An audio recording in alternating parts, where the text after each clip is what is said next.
En tout cas, il a été dans l'histoire du travail posté pour des raisons de production, de durée de la production, ou pour assurer la continuité de service, ou pour assurer la continuité du fonctionnement des machines qui ne peuvent pas être arrêtées.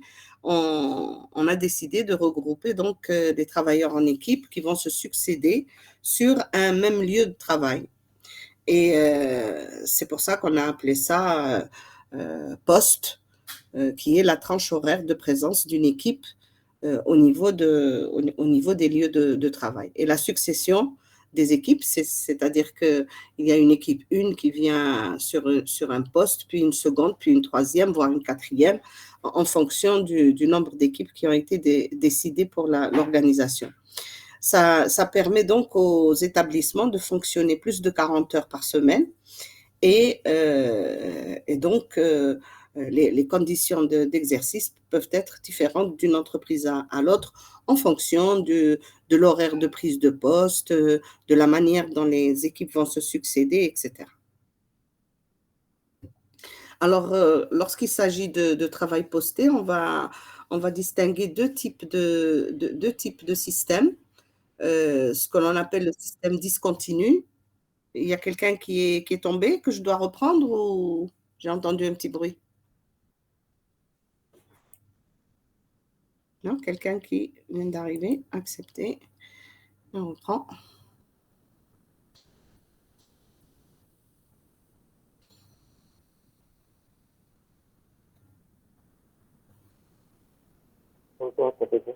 Bonsoir.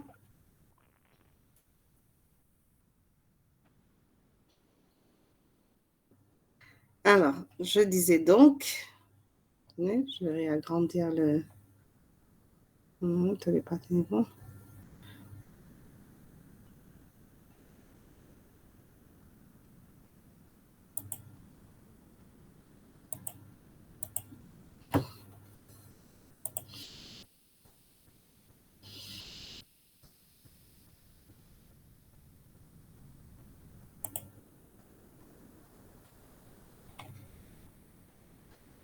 Bon, vous voyez toujours l'image? Oui. Oui. Très bien. Donc, je disais que le système pouvait être discontinu ou semi-continu. On parlera de système discontinu lorsque deux équipes qui vont se succéder avec une interruption du travail à la fin de la journée et en fin de semaine. C'est ce qu'on appelle le 2x8.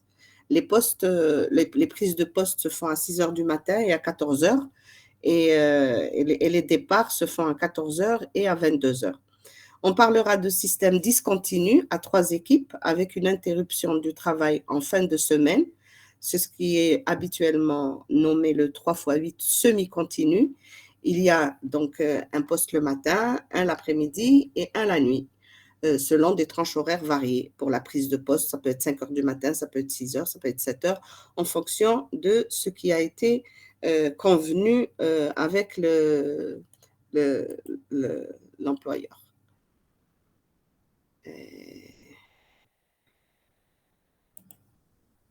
J'ai un problème.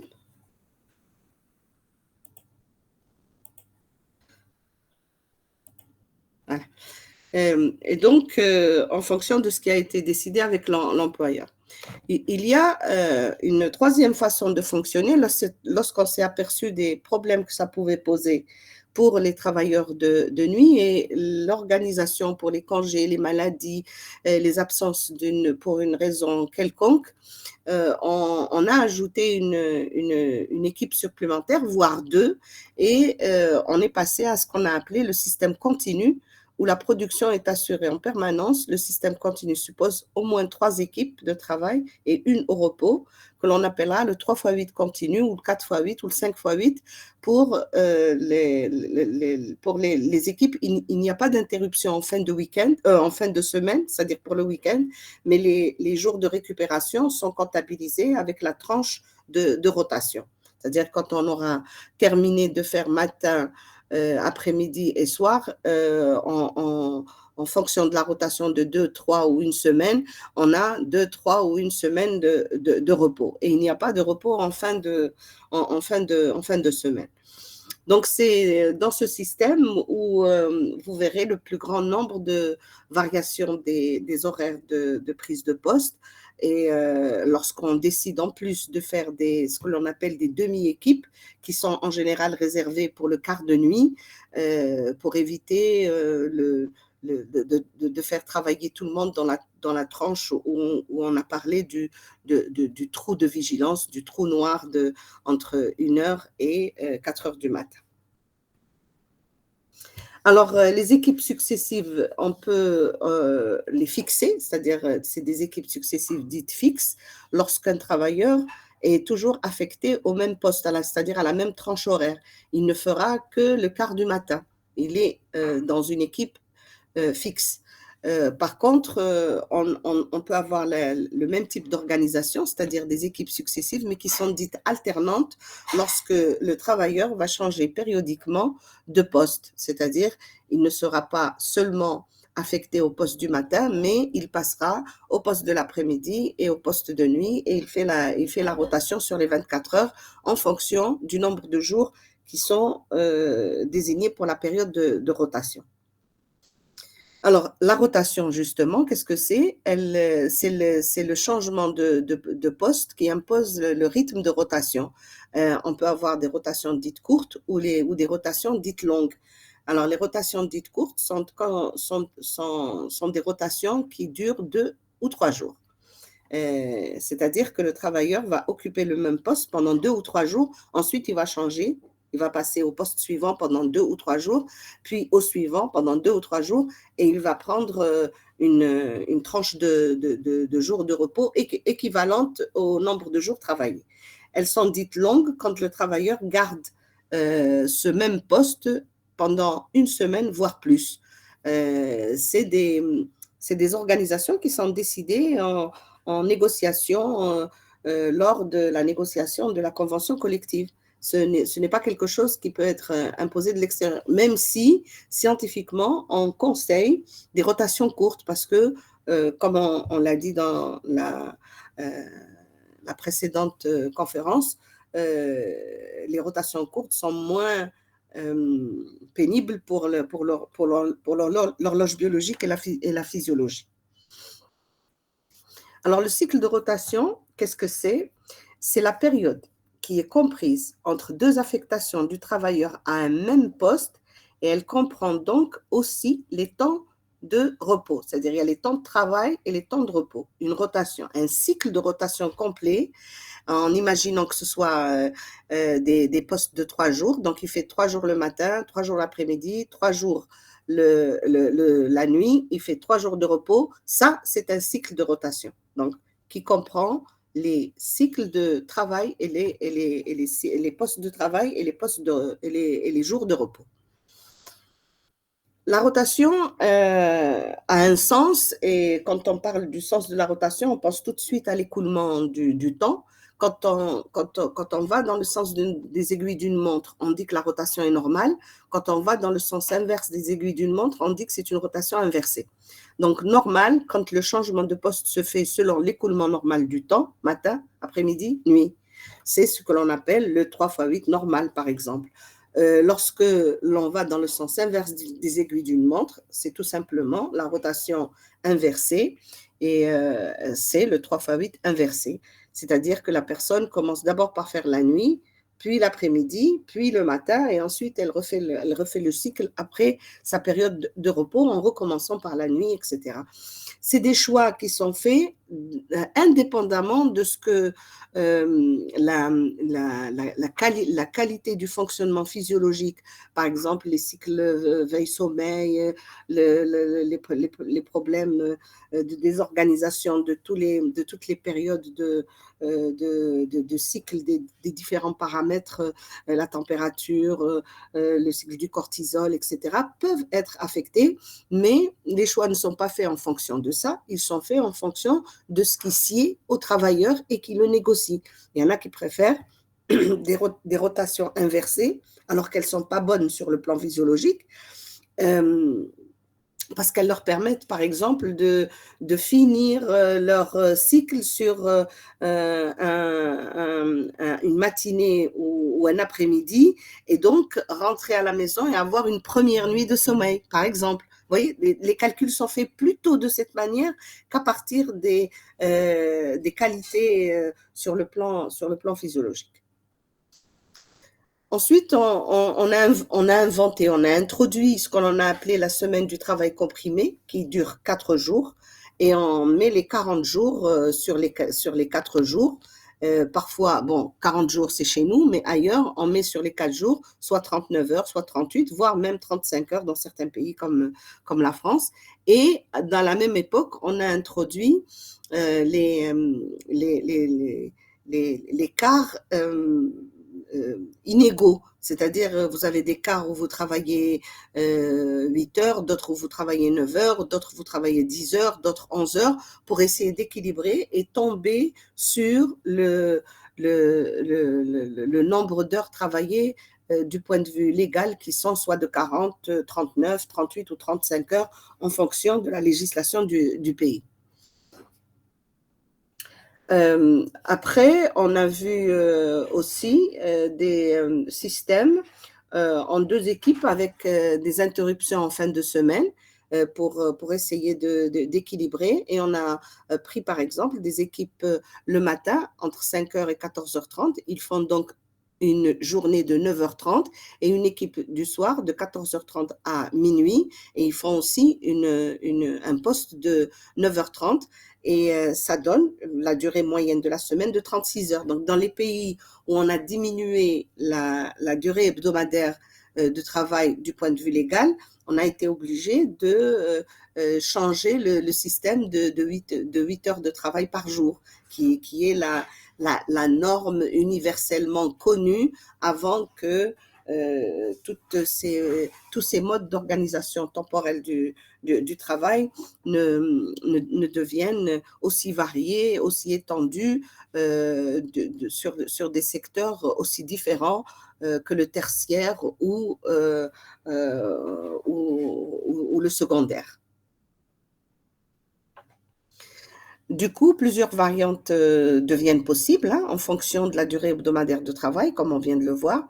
La négociation de la convention collective, donc ce qui arrange et l'employeur et le travailleur, et ils finissent par trouver des compromis. Et ainsi, on a vu par exemple des négociations aboutir à du 2x12. C'est-à-dire que vous avez 2 équipes qui se relayent sur les 24 heures en se partageant les 24 heures en 2. Et le travail par équipe de 12 heures, c'est une des formes qui est devenue la plus répandue depuis que l'on a adopté la semaine comprimée de 4 jours. C'est beaucoup plus simple à calculer et à gérer. Et ça fait retomber sur le nombre de jours travaillés et organisés dans la semaine.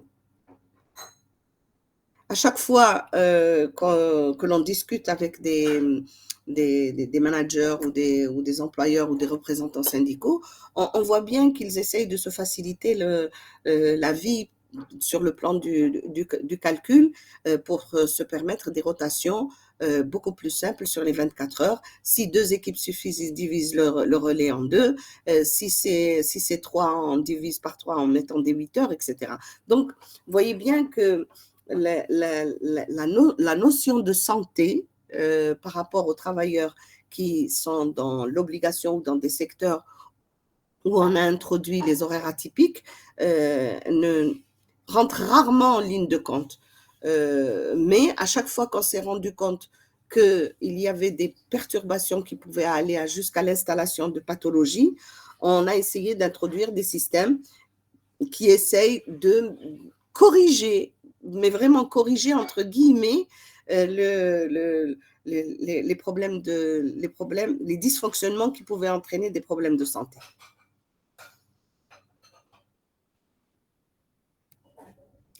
Alors, vous verrez dans la littérature, pour ceux qui sont curieux et qui ont envie de lire sur tous les systèmes d'organisation du temps de travail, que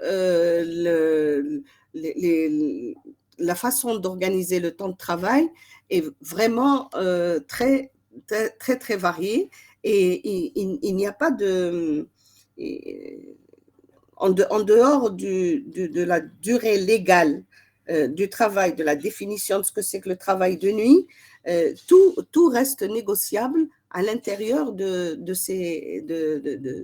système d'organisation temporelle du travail. Donc, on peut retrouver plein d'exemples comme celui que vous avez sur cette plaque, où on fait un roulement de 4 équipes en 4 fois 12, et ça permet de régler le problème des équipes qui doivent être au repos, des équipes qui doivent aller en formation, des individus qui sont malades ou qui ont des problèmes particuliers qui doivent s'absenter, et on fait des organisations qui permettent de gérer tout cela. Et c'est presque au cas par cas par entreprise, on peut presque au cas par cas par entreprise trouver la formule qui, dans la négociation, trouve le compromis possible entre les travailleurs, les représentants des travailleurs et les employeurs. On a aussi été amené à réfléchir à l'organisation du temps de travail pour les pays où ils ont décidé de réduire le temps de travail hebdomadaire avec l'utilisation, par exemple, d'une 5e équipe qui donne plus de marge de manœuvre pour organiser les congés annuels, compenser le temps normal d'absence, compenser le temps consacré à la formation. Toutes ces variantes continuent à ce jour partout dans le monde à être négociées, et voir comment les systèmes de repos, de congés peuvent être gérés en y ajoutant voire une 6e équipe pour pouvoir gérer la réduction qui a été décidée du temps de travail hebdomadaire, qui est, elle, décidée au niveau des États. Alors, comme vous l'avez vu, là, c'est vraiment des choses qui sont définies, structurées, avec des équipes qui se succèdent, etc. À côté donc de ces horaires structurés, on a toutes les variantes de ce que l'on appelle les horaires aléatoires. Aléatoires dans le sens où elles n'ont pas de définition générale sous laquelle vous pouvez les mettre. C'est en fonction de la nature du travail que l'on va s'organiser pour gérer ce qu'il y a à faire. Donc, c'est surtout, par exemple, dans les activités de transport. Et là, vous y ajoutez la brutalité des déplacements qui sera responsable de troubles, comme je vous l'ai décrit, dans la problématique du jet lag chez les aviateurs, les hôtesses de l'air, les stewards, etc.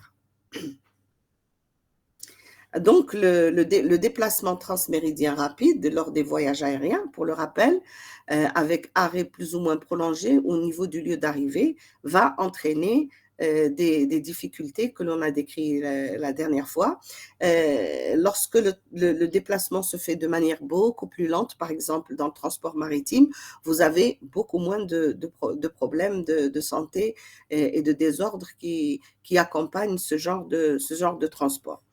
Donc, lorsque les déplacements intraméridiens se font par des voyages routiers, ferroviaires ou maritimes, vous avez beaucoup moins de troubles, sous réserve que la durée des horaires de travail soit respectée et que les heures de sommeil soient respectées, en particulier des heures de sommeil au moment où l'on doit normalement dormir, c'est-à-dire s'arrêter la nuit dans des relais routiers ou dans des systèmes qui sont comme des bases-vie qui sont mises sur le trajet du camionneur ou du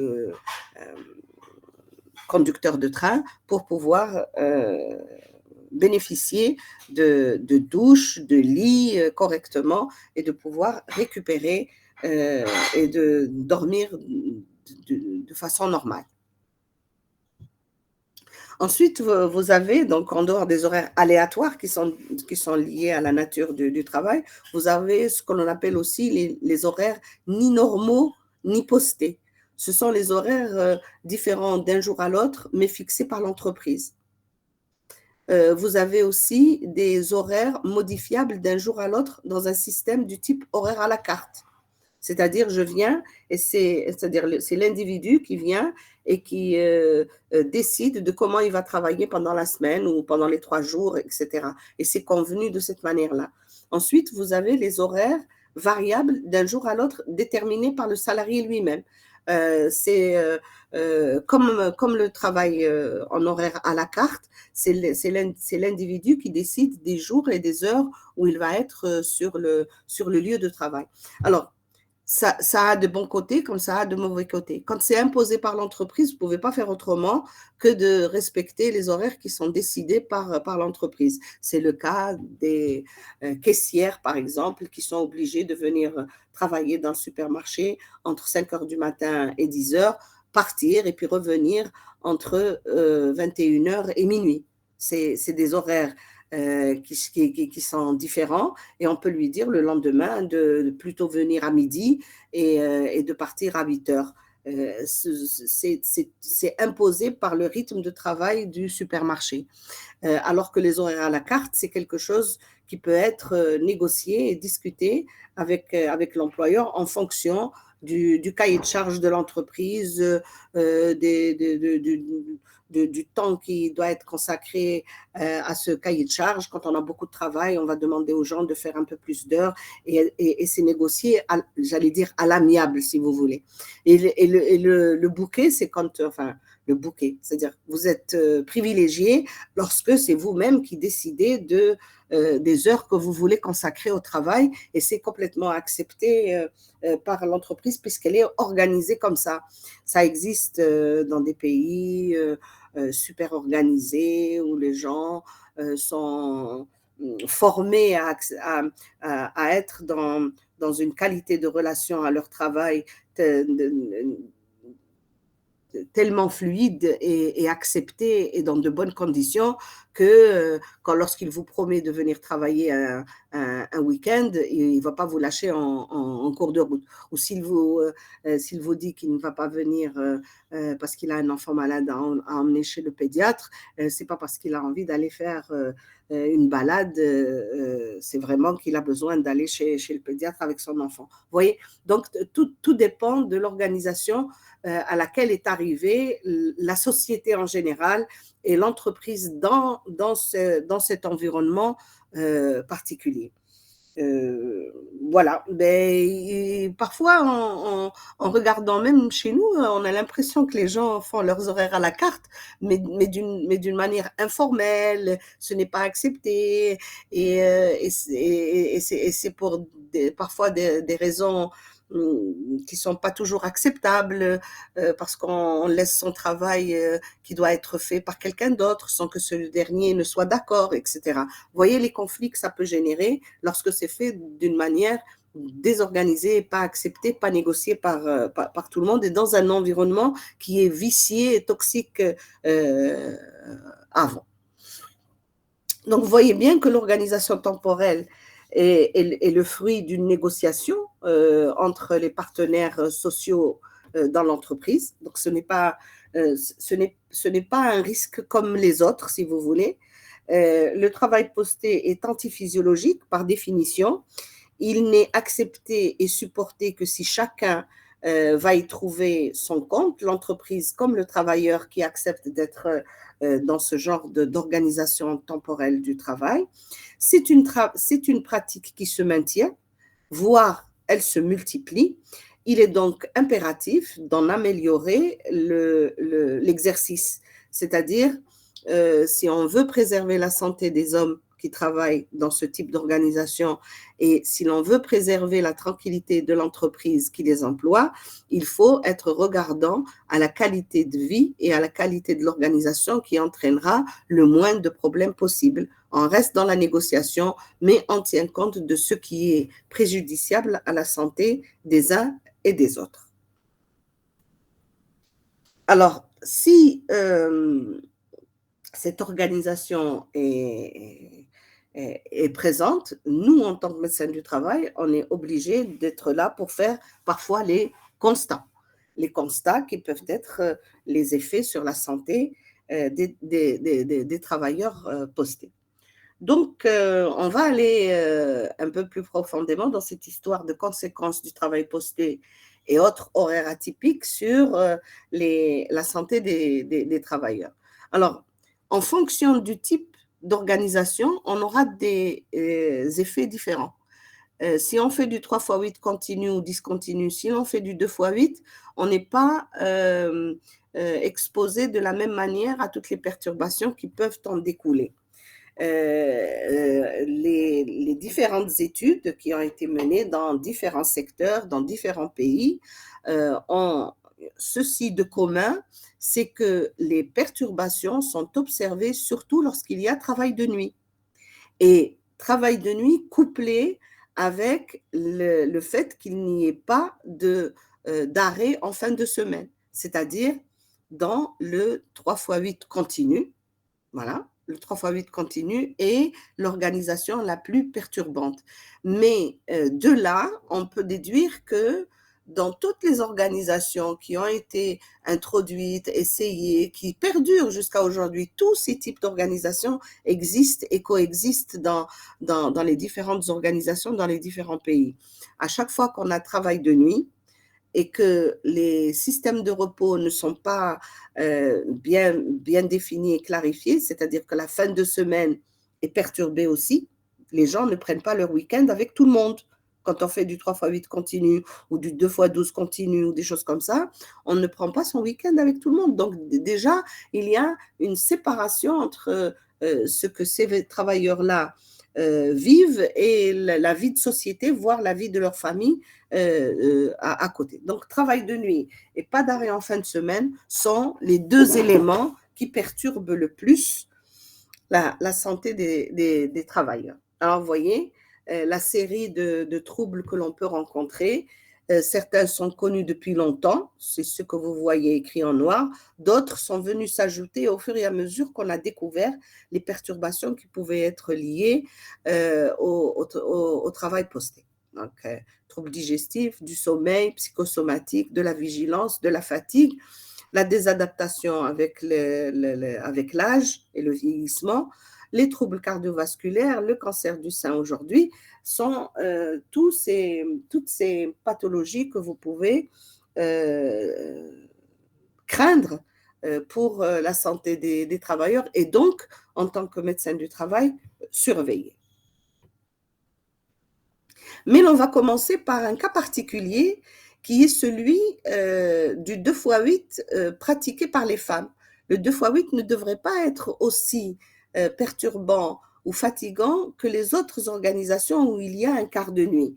Ce sont 2 quarts qui se font dans la journée, que les équipes soient fixes ou successives, alternantes, il n'y a pas de quart de nuit. On pourrait croire que c'est une organisation qui se rapproche plus du travail en horaire normal que du travail posté ou en horaire atypique. Eh bien, pour les femmes, non. Pour les femmes, l'organisation des sociétés, des familles, fait que ce sont des travailleuses qui ne peuvent ni se lever plus tard quand elles sont du poste de l'après-midi, ni se coucher plus tôt quand elles sont du poste du matin. Et pourquoi ça, vous allez me dire? Eh bien, parce qu'elles ont toujours quelque chose à faire. Elles se surmènent en, si vous voulez, prendre de l'avance sur préparer le repas de midi, préparer le repas du soir, mettre de côté le linge des enfants pour qu'ils le trouvent tout à fait prêt. Et donc, elles ne se donnent pas le temps et la liberté de faire une grasse matinée ou de se coucher plus tôt en fonction du quart qu'elles doivent prendre le lendemain ou en fin de journée. Et du coup, elles sont surmenées. Et pourtant, quand vous leur posez la question, elles vous diront « Non, je préfère être en 2x8 parce que ça me donne une marge de liberté pour pouvoir m'organiser avec ma famille. » C'est des choix. Alors, après le cas de ces dames, donc même dans le 2x8, soyez attentifs quand vous avez affaire à des travailleuses. Les troubles digestifs, eux, sont connus depuis très longtemps chez les travailleurs postés. Ça va de la simple difficulté à digérer des flatulences ou des lourdeurs gastriques ou de la constipation à des troubles qui sont beaucoup plus importants. Toutes ces dérèglements, si vous voulez, ces troubles, sont dus à des erreurs diététiques, surtout parce qu'on se fait un casse-croûte à minuit ou à 1 heure du matin, qu'on prend du café à des heures pas possibles ou du thé, quand dans d'autres endroits, on peut même trouver des gens qui peuvent prendre des boissons alcoolisées, etc. Donc, vous voyez que toutes ces erreurs diététiques peuvent générer ce genre de difficultés. Les troubles peuvent aller beaucoup plus loin puisqu'on a découvert que chez ce genre de catégorie de travailleurs, les ulcères et les gastrites sont beaucoup plus importants et en nombre, c'est-à-dire ils font plus facilement des ulcères et des gastrites. Et lorsque vous découvrez ce genre de pathologie chez un travailleur posté, c'est le début ou les signes d'une intolérance au travail organisé de cette manière-là. Les troubles du sommeil, c'est ceux qui arrivent le plus rapidement. D'ailleurs, c'est comme ça qu'on découvre dans les 6 premiers mois les gens qui ne s'adapteront jamais au travail de nuit. Et c'est ceux qui, si vous voulez, lorsque vous avez un jeu de dominos et la cascade qui peut suivre, c'est le premier domino qui va faire tomber tout le reste. Les troubles du sommeil chez les travailleurs postés sont le signe d'une intolérance certaine au fait d'avoir surtout des quarts de nuit. Donc les travailleurs postés sont des gens comme les autres. Vous allez trouver dans cette population de bons et de mauvais dormeurs, de petits et de grands dormeurs, des insomniaques comme des marmottes. Mais l'introduction du travail posté avec quart de nuit, par exemple, va vous les révéler, soit par les troubles du sommeil, soit par une irritabilité, une nervosité, etc., qui viendront vous dire par la suite. Je vous dirai pourquoi ils peuvent ne pas se déclarer tout de suite. Quand on a besoin de travailler, par exemple, on va s'amuser à prendre quelque chose pour dormir et à prendre quelque chose pour rester éveillé et éviter d'aller se plaindre au médecin du travail jusqu'au jour où on se retrouve dans des perturbations beaucoup plus grandes. Donc, ces travailleurs postés, comme dans l'ensemble de la population, vous aurez de bons et de mauvais dormeurs, mais les horaires alternants entraînant fréquemment des perturbations du sommeil vont vous révéler ceux qui sont dans la catégorie des intolérants. Ces perturbations peuvent être liées aussi aux conditions de repos. Un travailleur qui travaille de nuit et qui ne peut pas se reposer de jour dans de bonnes conditions, il aura beaucoup plus d'occasions de vous faire une décompensation. Cette détérioration du sommeil est un élément capital dans la qualité de vie que va avoir un travailleur posté par la suite. Parce que le sommeil se détériorant va entraîner d'autres problèmes qui vont venir se greffer. La fatigue, les troubles du caractère, la symptomatologie neurodigestive. Et les travailleurs vont devenir beaucoup plus sensibles aux agressions et aux maladies infectieuses. C'est-à-dire que ça va être des gens qui régulièrement vont se retrouver à la consultation, à la visite spontanée avec une angine par là, un rhume par-ci, une bronchite par là, et que sais-je encore, tout une succession de petits troubles comme ça qu'on pourrait mettre sur le truc ordinaire, mais en fait, si on s'intéresse de près à la surveillance de ce genre de travailleurs, on pourrait faire le lien avec le fait que ce soit des travailleurs postés. Ils ne consultent pas forcément au service de médecine du travail, ils peuvent aller chez le médecin du coin ou carrément faire de l'automédication. Les troubles vont retentir sur la vie professionnelle et familiale et les insatisfactions dans ces domaines vont majorer les troubles. Et on tombe dans une espèce de cercle vicieux, le travail posté entraînant des troubles, les troubles vont entraîner des problèmes au niveau de la famille, les problèmes au niveau de la famille vont entraîner des problèmes au niveau du travail et l'état de santé et cet engrenage, une fois qu'il est enclenché, si la vigilance du médecin du travail n'est pas présente pour intervenir, on peut se retrouver avec des pathologies beaucoup plus graves et des gens qui vont se désinsérer carrément du travail. Alors, en fait, vous avez affaire, quand les travailleurs postés arrivent dans ces états-là, euh, c'est une espèce de, de situation, d'état prénévrotique qui met le travailleur pas très loin de la décompensation. Il va être tout le temps fatigué, donc de l'asthénie qui va s'installer, et les troubles du sommeil vont devenir de plus en plus graves et qui vont entraîner des troubles du caractère. Il devient irascible, insupportable, il se dispute avec tout le monde. Et lorsque vous avez affaire à ce genre de perturbation et de changement dans le caractère de quelqu'un que vous avez connu différemment, soit par les dires de ses camarades, soit par les dires de sa famille, soit qu'il s'en rende compte lui-même, parce qu'un jour il est rentré pour aucune raison bien valable, il s'est mis à gifler son fils ou sa fille ou à casser de la vaisselle ou quelque chose comme ça, il peut venir vous en parler et vous êtes devant quelqu'un qui est en train de décompenser à cause des horaires de travail. Il faut être très attentif à cette ambiance de vie des travailleurs postés.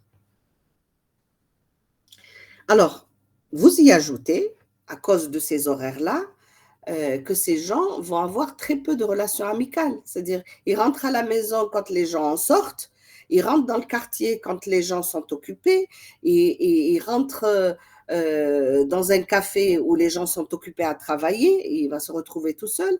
Et donc, il aura très peu de relations amicales et il est contraint à avoir des loisirs individuels.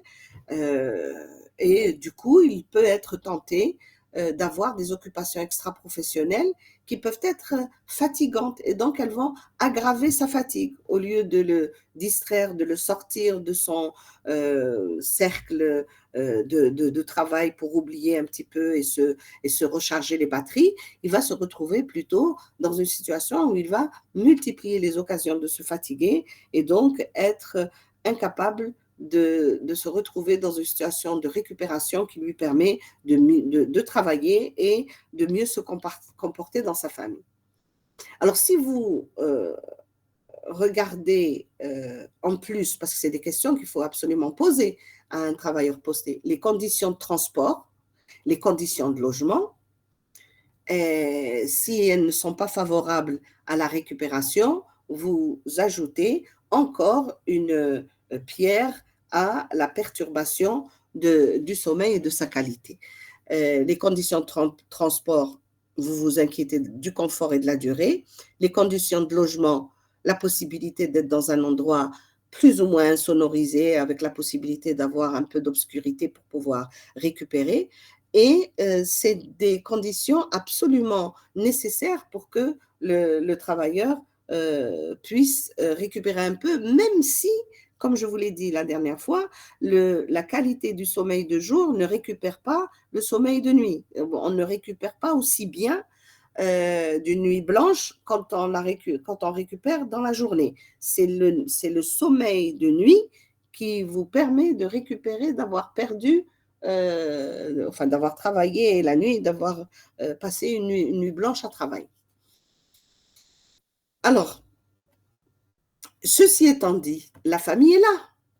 Si elle s'adapte à l'organisation des horaires de travail du père de famille ou de la mère de famille et qu'elle l'accepte, on est, On est dans quelque chose parmi les critères qui peuvent aider à supporter cette organisation non humaine, non physiologique, si vous voulez. Mais il faut que cette adaptation soit réciproque du travailleur et de sa famille et qu'elle soit acceptée, que le travailleur posté n'est pas là à des moments où la famille est rassemblée. Ce sont des conditions absolument nécessaires à l'équilibre du travailleur posté et si elles ne sont pas présentes, elles menacent la stabilité du foyer et elles peuvent être la cause de sa désadaptation et de sa non-acceptation et de son intolérance au travail posté. D'ailleurs, des questionnaires ont été analysés qui ont été faits avec des travailleurs postés et on a regardé un petit peu les résultats de cette analyse de ces questionnaires et elle met en évidence les problèmes qui entraînent ces difficultés du sommeil. Alors, en particulier, on a retrouvé qu'avant la prise du poste du matin, le travailleur ne peut s'endormir plus tôt que d'ordinaire. Il est arraché au sommeil vers 3h30 du matin ou 4h pour une prise de poste à 5h du matin, c'est la plus répandue. Alors, quand on est dans cette configuration, plus de 9 postés sur 10 ont des difficultés et se plaignent d'être fatigués et agressifs pendant la période du travail du matin. On pourrait croire que lorsqu'il vient travailler le matin, c'est quand même comme s'il allait travailler comme tout le monde dans la journée. Eh bien non, parce qu'il est obligé de se réveiller plus tôt. Donc, vous vous souvenez quand je vous ai mis les différents stades du sommeil et je vous ai mis que le sommeil paradoxal était le dernier et que c'est celui où les cycles se multiplient en fin de nuit, en particulier vers 3h, 4h, 5h du matin. Et bien c'est à ce moment-là qu'il doit interrompre son sommeil. Et donc, il va forcément avoir des dettes de sommeil paradoxal. Et c'est pour ça qu'il a des difficultés, qu'il est fatigué quand il prend le poste du matin. C'est parce que cette configuration lui fait perdre des cycles de sommeil paradoxal qui sont des cycles nécessaires au repos psychique et mental du travailleur. Et vous voyez, 9 sur 10, quand même, c'est énorme, c'est presque du 100%, quoi. Et ces postes de très tôt le matin, lorsque la négociation se fait, on essaye de demander aux entreprises de couper la poire en deux et d'essayer de ne pas faire prendre le poste à 5h du matin, mais un peu plus tard, 6h30, 7h seraient des heures meilleures parce qu'elles permettent d'éviter ce réveil à 3h30, 4h du matin.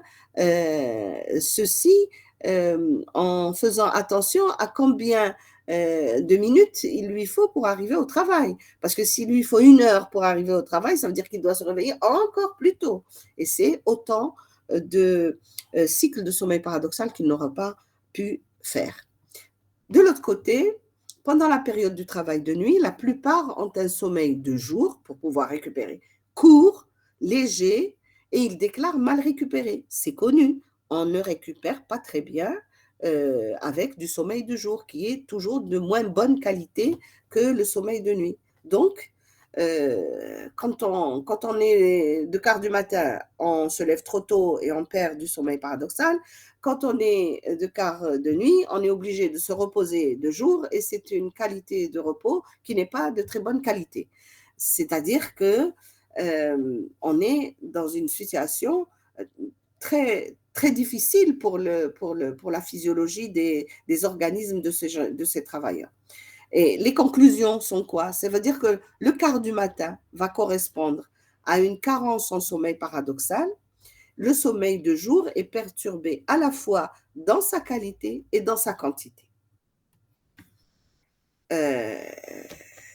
Après, vous avez des gens qui vont vous dire « je me suis habitué ».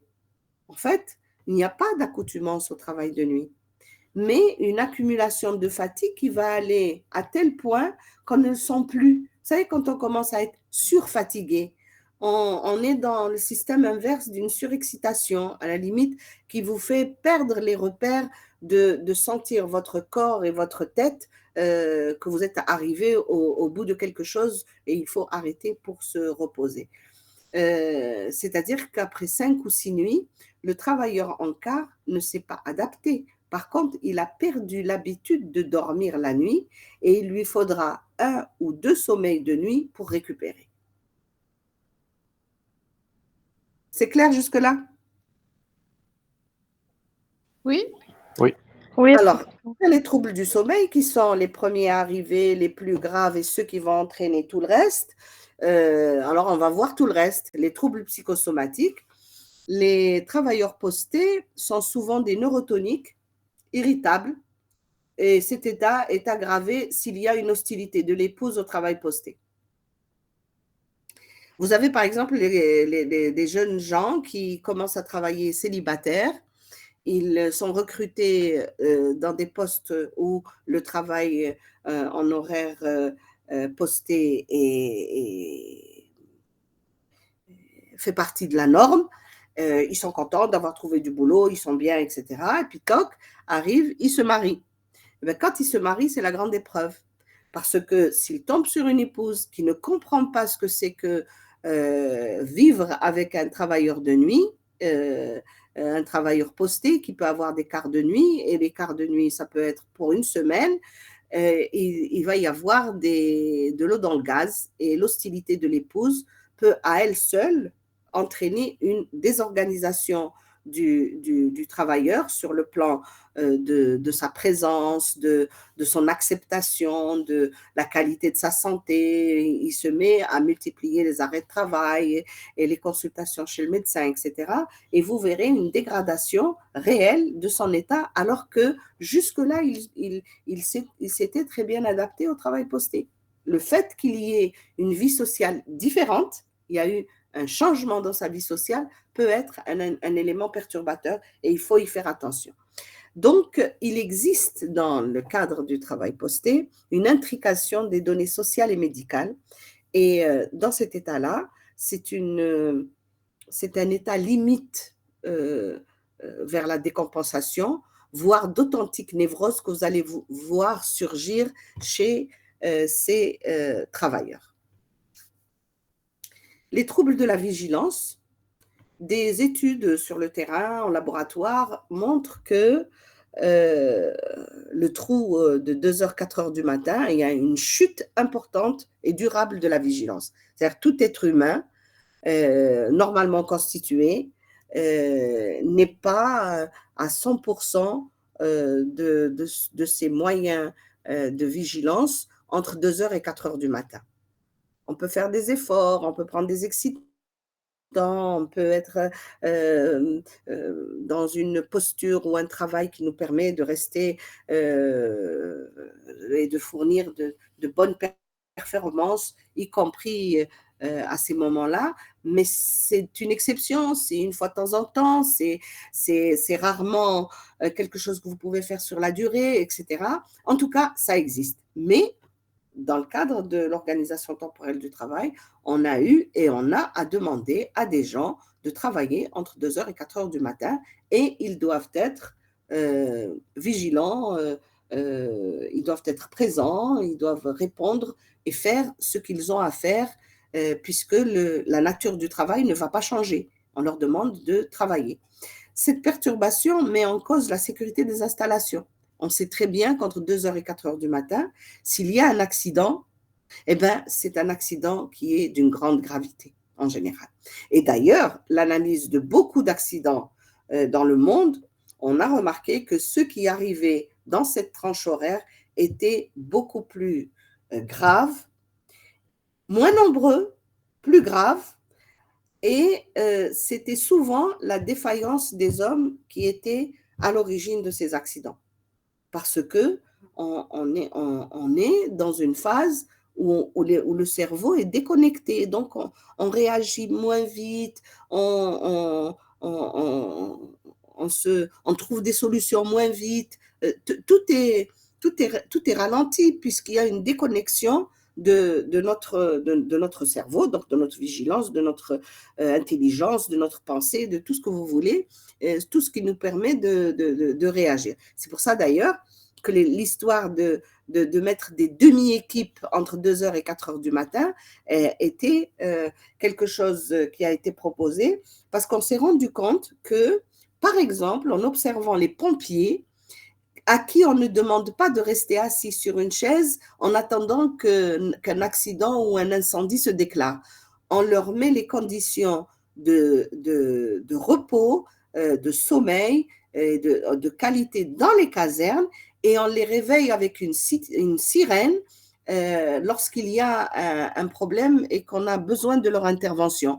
Donc, on les réveille brutalement. Et on a remarqué que quelqu'un qui est réveillé brutalement, quelle que soit l'heure de la nuit, y compris entre 2 heures et 4 heures du matin, est beaucoup plus alerte que quelqu'un qui est resté les yeux ouverts à attendre et à essayer de se maintenir éveillé en attendant l'événement. Vous voyez? Donc, cette constatation a fait évoluer l'organisation du travail pour les équipes de nuit en optant pour les demi-équipes de nuit, en permettant à la moitié de l'équipe d'aller dormir, l'autre moitié de travailler et d'inverser par la suite à la moitié du temps entre 2 heures et 4 heures du matin. C'est-à-dire qu'on leur permet 2 heures de sommeil chaque demi-équipe le soir. Et ça permet de diminuer le nombre et la gravité des accidents qui arrivent à ce moment-là. Après les troubles de la vigilance, la fatigue.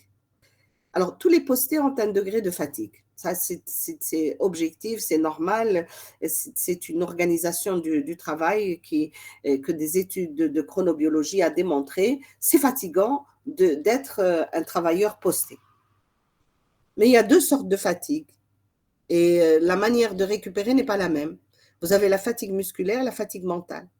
La fatigue musculaire peut être purgée par l'alternance travail-pause sur les lieux même du travail. Il suffit de s'arrêter un moment, de faire une pause, de se dégourdir les jambes, d'aller boire un café, discuter avec les collègues, marcher un petit peu, etc. Revenir, on peut purger une fatigue musculaire. Mais la fatigue mentale, elle, ne peut être purgée que par du sommeil de bonne qualité. Qui dit sommeil de bonne qualité dit des nuits correctes de sommeil, des nuits normales de sommeil.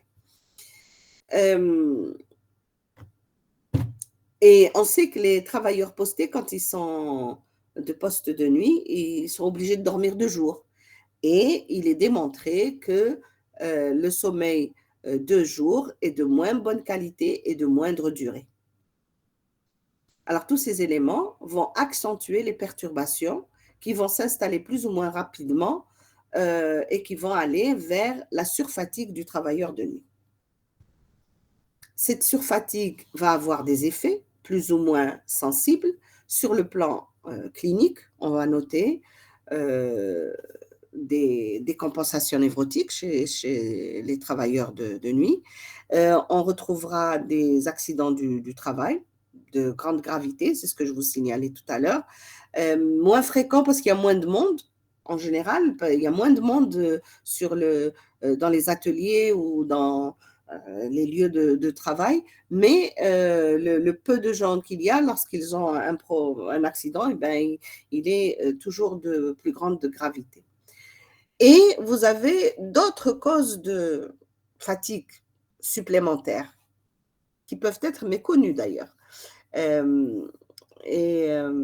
C'est des choses qui peuvent se passer en dehors des lieux de travail. Vous pouvez trouver des tas de raisons. Parmi ces raisons-là, je peux vous citer, par exemple, quelqu'un qui construit sa maison ou bricole pour réaménager sa maison, préparer le mariage d'un enfant.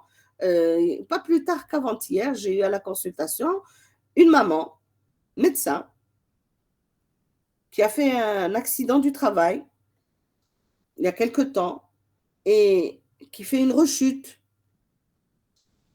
Et cette rechute tombe avec la période où elle prépare le mariage de son fils. Elle a éclaté en sanglots dans le cabinet médical. C'était hier ou avant-hier, dimanche matin. pour vous dire que c'est une réalité. C'est-à-dire, bon, elle ne construit pas elle ne fait pas de l'autoconstruction, elle n'est pas en train de refaire sa maison, mais elle prépare le mariage de son fils. Et sa fille vient d'être maman, elle est occupée avec son petit gamin, elle s'en sort pas vraiment, elle a besoin de son aide aussi. Et elle se retrouve avec une rechute, un genou qui a doublé de volume, qui est douloureux, elle marche avec une béquille. C'est une catastrophe pour elle. Elle est effondrée. Et pourtant, elle fait des gardes de nuit, mais qui sont espacées. Donc, le fait de se surmener en dehors du travail à cause d'un certain nombre d'éléments de votre vie sociale va augmenter votre fatigue. La fatigue supplémentaire peut être liée à ce genre de choses. Pourquoi je vous le signale? Je vous le signale pour que vous en inquiétiez lorsque vous faites l'interrogatoire d'un travailleur posté.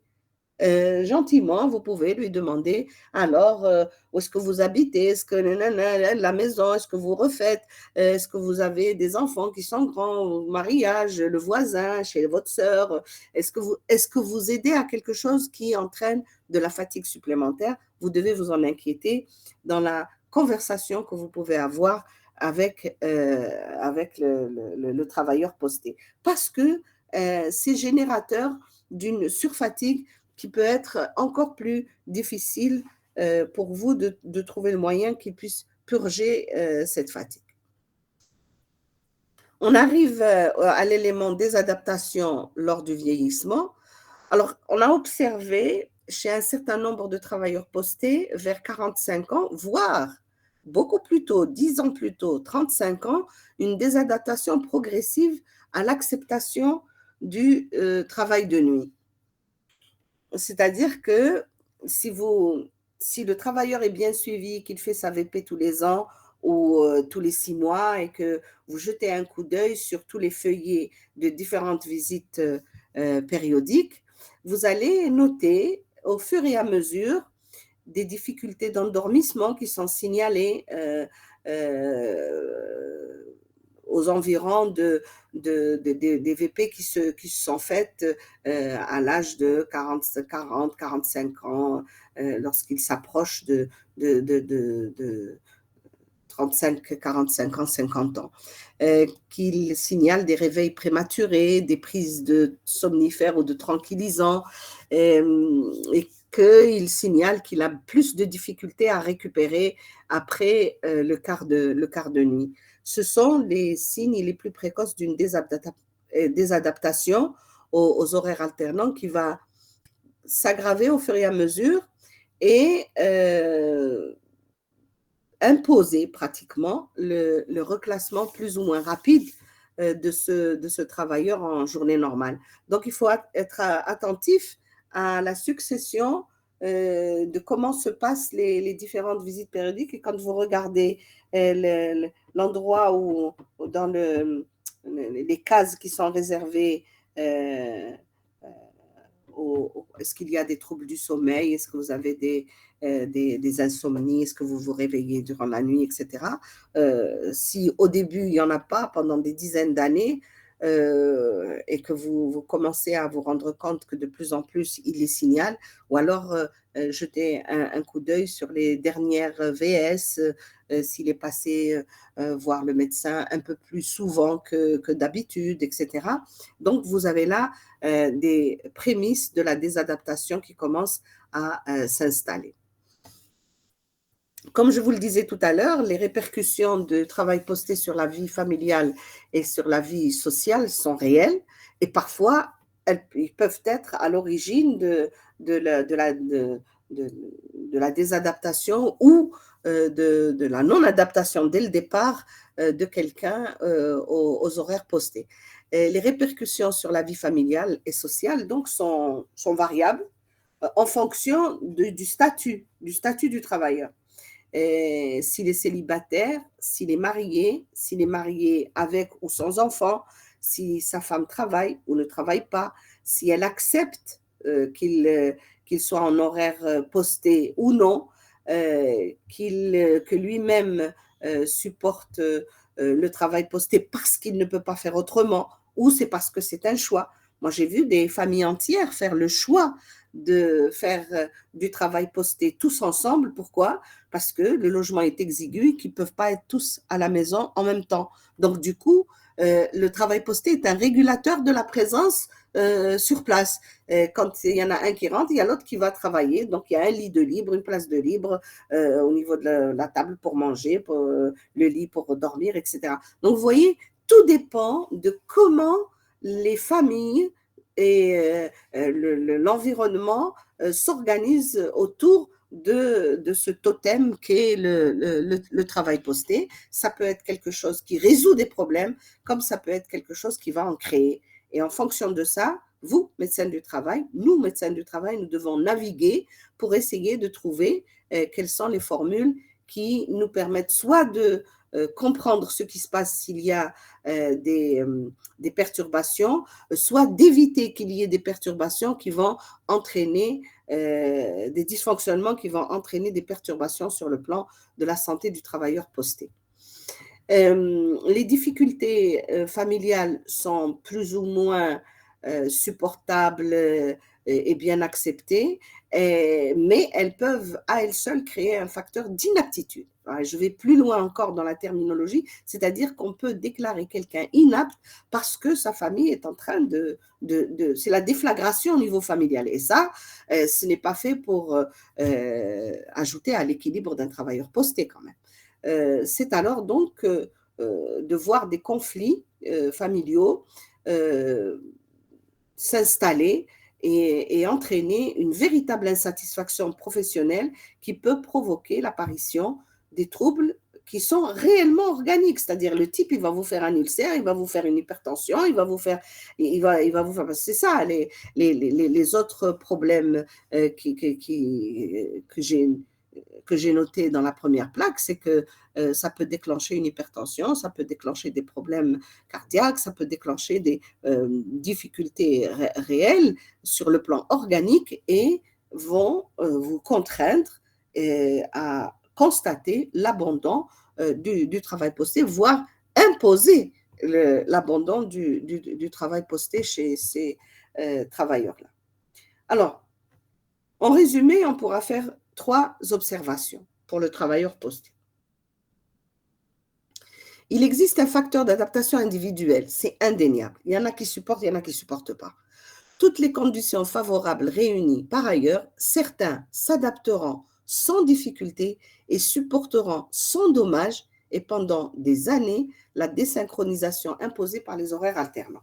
Vous avez des gens qui passeront toute leur vie en travailleurs postés et ils partiront à la retraite en travailleurs postés sans jamais avoir à se plaindre de tout ce qu'on vient de voir.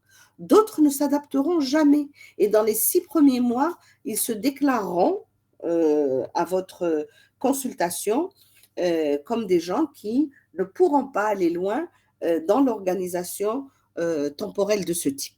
Et vous devrez trouver une formule pour les mettre dans des conditions qui leur permettent d'avoir une carrière professionnelle possible, de pouvoir travailler. D'ailleurs, les entreprises qui se sont rendues compte de ça et qui ont compris, elles ont au niveau du département des ressources humaines des gens qui s'occupent de la trajectoire de la carrière des travailleurs postés. On rentre jeune, en bonne santé, on fait le travail posté et on doit bénéficier de formations, d'alternance à des postes de jour, de possibilités de promotion, etc., qui vont, lorsqu'on va arriver vers l'âge de 45 ans, 35-45 ans, ou alors à un âge où on commence à avoir, même un peu plus tard, des signes de désadaptation, tout a été fait dans le cadre de la surveillance et de la qualité de la prise en charge de la carrière de ces travailleurs-là pour les mettre tout à fait de manière facile, prévue, étudiée à un poste qui leur permet d'être en travailleurs de jour sans perdre sur le plan pécunier. Parce que ce qui retient parfois les travailleurs dans ce genre de poste où les horaires sont de ce type, c'est que c'est mieux payé. parce que l'heure de travail en horaire posté vaut plus cher que l'heure de travail en horaires normaux. Vous voyez ce que je veux dire? Donc, si la carrière a été bien étudiée, bien dirigée par le département des ressources humaines, à l'âge où on commence à sentir la désadaptation, on a été formé et on a le bagage pour occuper un poste de jour qui nous permet d'être à un salaire égal lorsqu'on était travailleur posté. Et ça, c'est très important. Il y a des entreprises qui le font et qui le font très bien. Il y en a d'autres qui ne le font pas.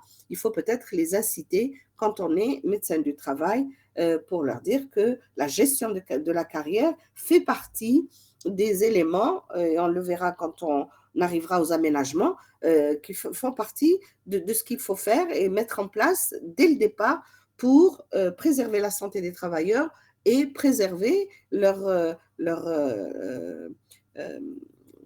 salaire, etc., la partie financière de leur vie au travail. Deuxième constatation, observation, l'aptitude au travail résulte d'un ensemble d'éléments où se mêlent le biologique et le social. Cet équilibre, il est là, il faut le rechercher, mais il reste précaire et la perturbation d'un des éléments pourra perturber et vous fera constater l'inaptitude des travailleurs qui sont victimes de ce déséquilibre. Et la troisième constatation, un travailleur posté doit de toute façon être satisfait de son état pour pouvoir continuer son trouble. Ça veut dire que l'insatisfaction sera génératrice de troubles.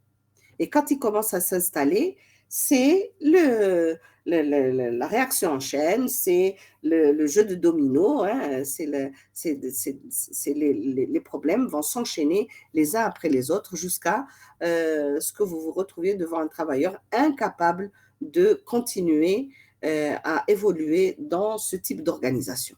Vous voyez que lorsqu'on dit, si vous vous souvenez du cours sur l'aptitude, lorsqu'on vous dit que les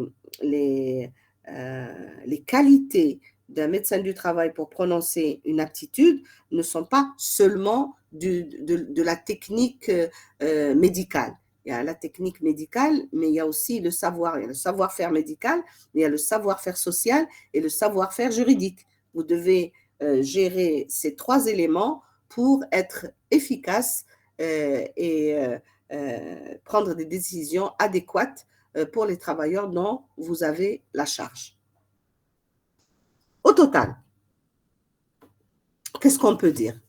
La pathologie liée au travail posté, au travail de nuit en particulier, est directement liée au bouleversement des rythmes biologiques, y compris ce qui est dit sur la physiopathologie liée au problème du nombre de cancers du sein chez la femme qui fait du travail de nuit. C'est tout à fait récent, ça a été introduit, toute la physiopathologie liée aux problèmes cardiovasculaires, etc. Vous pouvez retrouver ça dans la littérature, je ne l'ai pas rajouté, mais c'est l'HTA, c'est les problèmes de ce genre. Et il y a de la littérature récente sur laquelle vous pouvez vous appuyer pour le faire. Mais ce que je voulais rappeler dans ces deux dernières dias par rapport à la partie effet sur la santé, c'est que le travail de nuit va générer de véritables bouleversements et des rapports tellement difficiles dans le cadre des rythmes biologiques que l'on a l'impression que ce genre de travailleurs sont pris dans un engrenage qui ressemble à de la schizophrénie temporelle. C'est-à-dire que quand le corps dit « je me repose », le travail dit « non, il faut rester vigilant et travailler ». Et quand le corps dit « je suis en pleine activité, je dois être actif, je dois travailler », l'organisation du travail demande à ce qu'on aille se reposer. C'est ce dédoublement, comme pour la schizophrénie, ce dédoublement temporel qui fait que des cassures peuvent se voir et les pathologies, telles qu'on vient de les citer, peuvent s'installer. Ces pathologies donc vont se développer autour de la détérioration du sommeil et de la dérive des synchroniseurs alimentaires, comme on vient de le passer en revue. Alors, on voit bien que le travail posté avec poste de nuit devrait être une contre-indication pour tout le monde. C'est le travail de nuit qui est une contre-indication, en principe.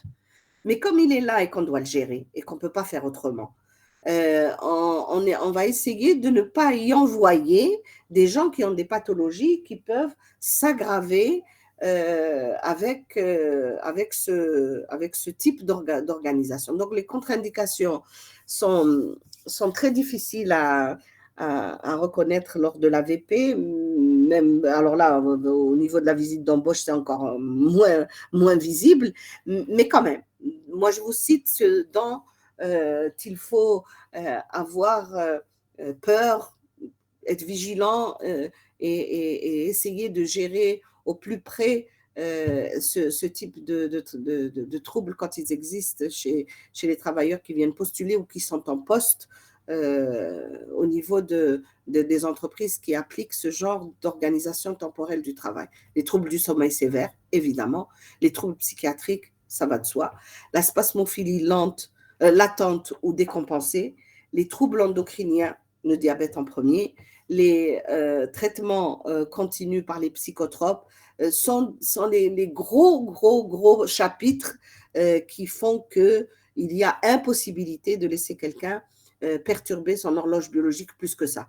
Parce qu'on voit bien que le premier trouble qui s'installe, c'est le trouble du sommeil. On voit bien qu'il y a une espèce de schizophrénie temporelle qui peut, si on a affaire à une personnalité borderline, faire décompenser quelqu'un qui pourrait décompenser à 60, 50 ans. Eh bien, vous le ferez décompenser plus jeune. Et c'est quand même dommage. Et il y a quand même des pathologies qui ne supporteraient pas les décalages de ce type parce qu'il faut avoir une vie bien réglée quand on est diabétique ou quand on est spasmophile, évidemment.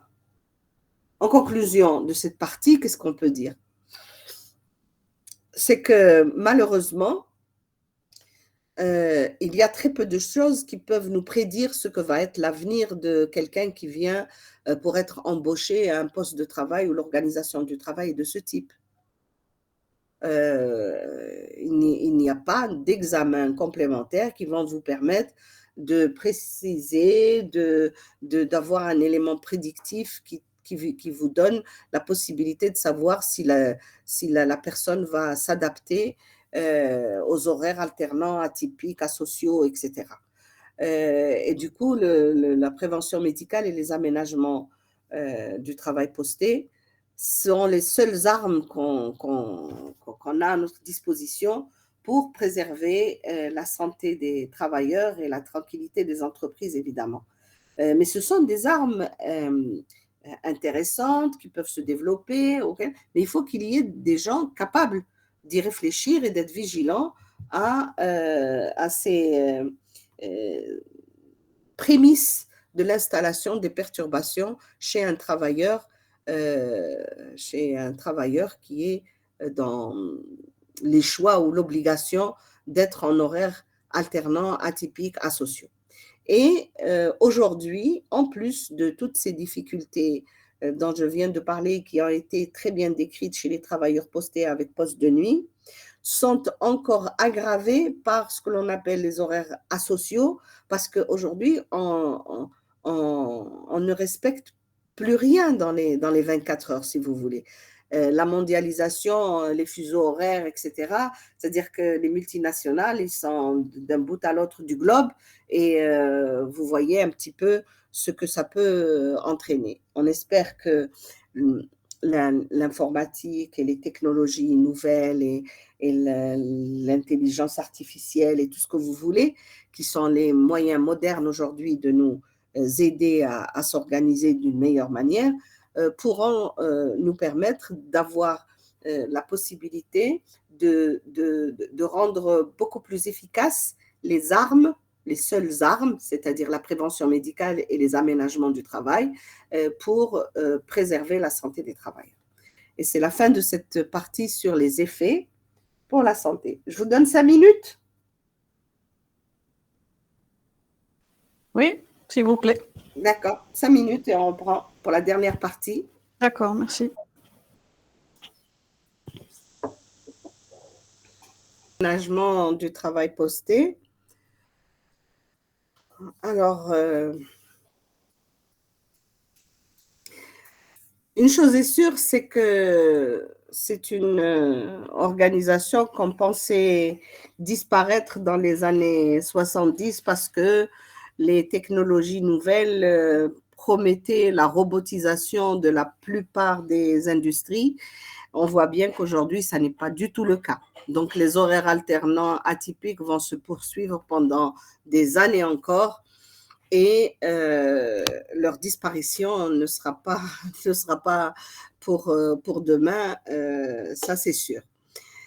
Par contre, il faudrait que l'on puisse trouver des aménagements de manière à ce que ce type d'organisation du travail soit le moins pénible possible pour les organismes humains et faire en sorte que les conditions de travail et les conditions sociales des travailleurs postés soient pris en compte et gérées de façon à ce que les troubles déjà connus ou ceux futurs ne soient pas de la partie, que les conditions, que les aménagements que l'on pourra imaginer dans le cadre de l'innovation possible grâce au développement des technologies nous permettent de préserver le plus possible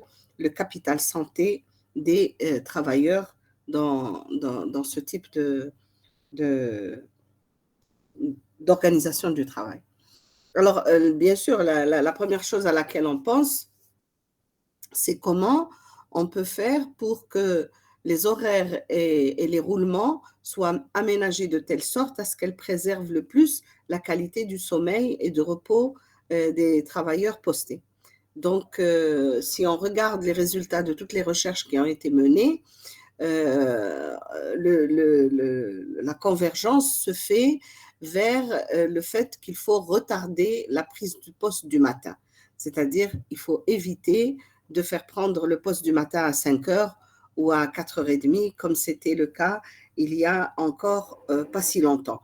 Aujourd'hui, de plus en plus d'organisations optent pour 6 heures ou 7 heures du matin, tel que c'est préconisé par les chercheurs. Ils s'accordent aussi à demander à ce que l'on privilégie les roulements de courte durée, les cycles courts, les rotations courtes, parce qu'elles sont la garantie de l'évitement de la perturbation de l'horloge biologique. C'est plus difficile à accepter, c'est vrai, mais elle permet de préserver le fonctionnement de l'horloge biologique. L'organisation sociale est telle que les difficultés de concilier la vie sociale, la vie familiale et la vie au travail quand on est travailleur posté est assez complexe et du coup, les rotations de longue durée sont privilégiées, mais elles ne sont pas bonnes pour la santé. Donc, à chaque fois qu'il est possible de faire des rotations courtes, des roulements courts, il faut les solliciter. Le problème, c'est qu'on a des difficultés à imposer ce genre de conclusion. Quand la négociation se fait entre les partenaires sociaux dans les entreprises, l'avis du médecin du travail n'est qu'un avis. On donne l'avis de ce que la science nous a appris et ensuite, c'est les partenaires sociaux qui tranchent. Et ils trancheront en fonction du compromis qu'ils auront trouvé entre eux. Et l'avis du médecin du travail restera un avis qui peut peser plus ou moins lourd en fonction de la compréhension que pourraient avoir les partenaires sociaux au niveau de l'entreprise. Ensuite, on regarde en particulier le poste de nuit. Le poste de nuit, c'est là où les gros problèmes se trouve.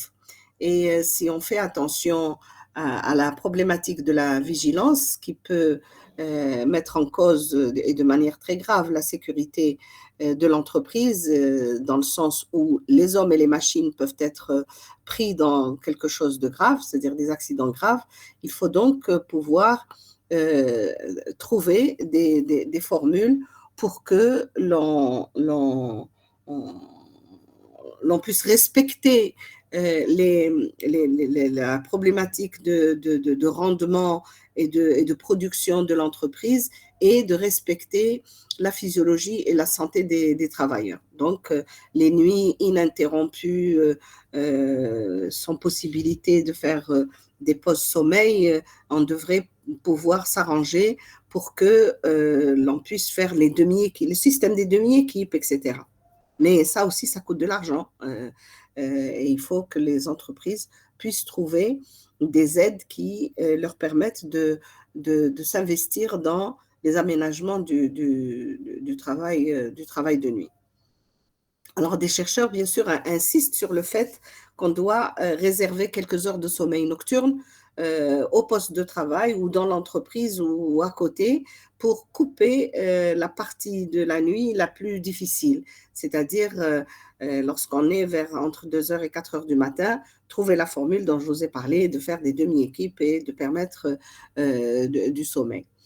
Ou alors carrément brancher les machines sur un système qui peut les gérer de manière numérisée et de dissocier le temps des machines et le temps des hommes. Ça aussi, c'est une des possibilités.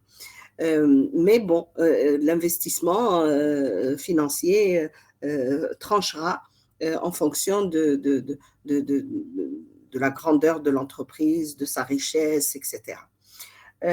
On pourra ainsi permettre à des postés de dormir la nuit sur place en demi-équipe et en demi-équipe ou en équipe complète et de les réveiller avec un signal sonore comme les pompiers. Et je vous ai dit que l'expérience a montré que les hommes brusquement réveillés sont plus alertes que des hommes qui ont veillé en essayant de rester éveillés.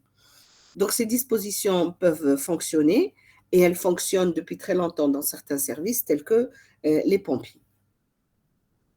D'autres mesures peuvent être préconisées en fonction de l'entreprise et de l'état d'avancement de la réflexion sur l'organisation temporelle du travail dans l'entreprise.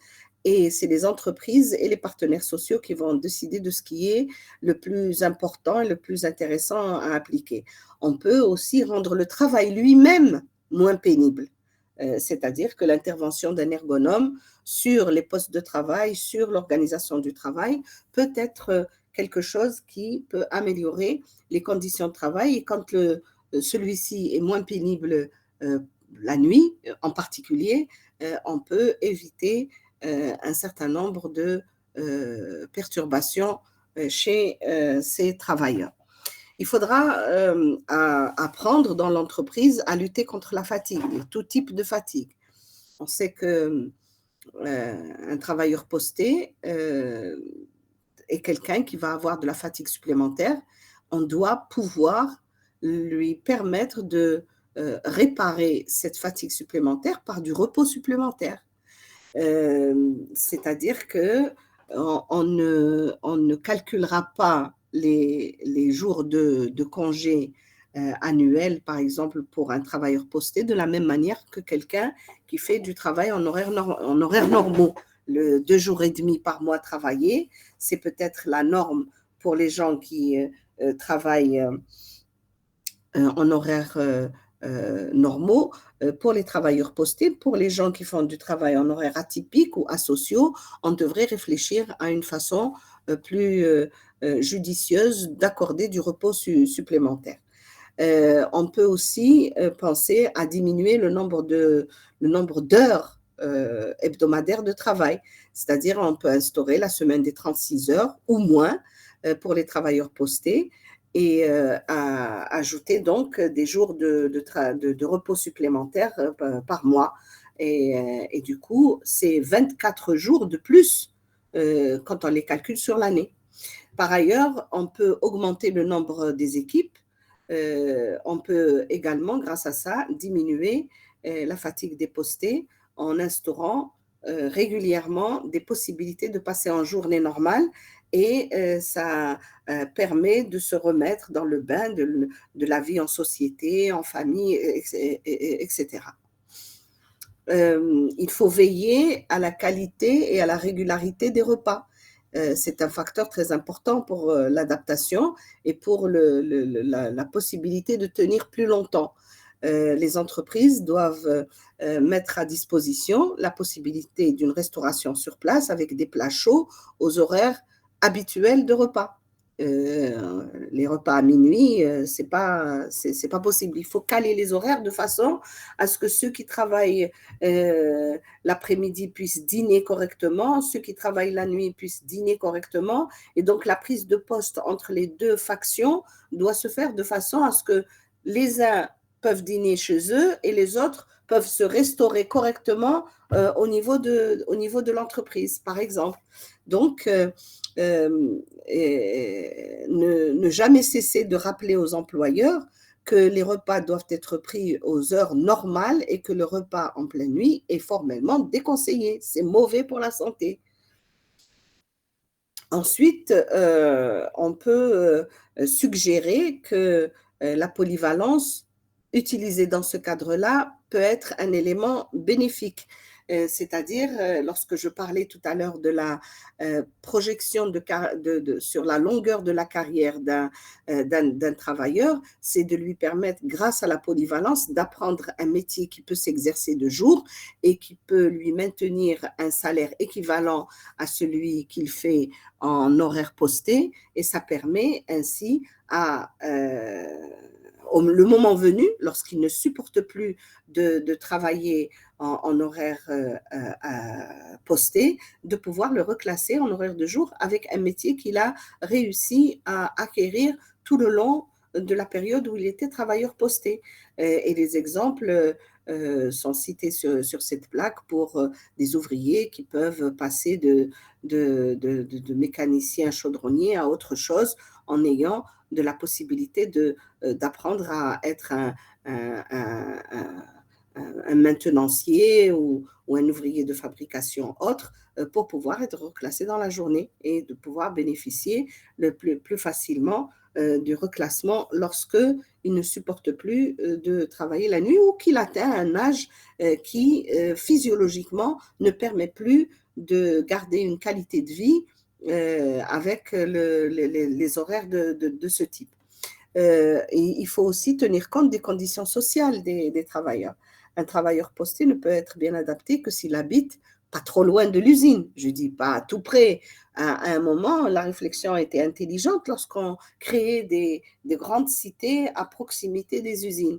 Aujourd'hui, les cités sont éclatées, elles sont grandes, on peut habiter un quartier à l'est et travailler dans un autre quartier qui est tout à fait à l'ouest, voire dans une autre wilaya, et donc avoir des temps de trajet très importants. On sait que les temps de trajet, c'est autant de temps qui est amputé soit au repos, soit à la vie de famille. Et du coup, 1h30 et 2 heures de trajet, c'est 3 ou 4 heures de fatigue et d'absence du domicile, par exemple. Il est évident qu'il vaut mieux que ce temps soit consacré à la détente ou au sommeil plutôt qu'au transport. Le logement doit être calme, c'est quelque chose qui est indispensable pour que les temps de récupération soient de réels temps de récupération avec un minimum de qualité dans le sommeil, surtout lorsqu'il se passe dans la journée pour ceux qui ont eu le poste de nuit.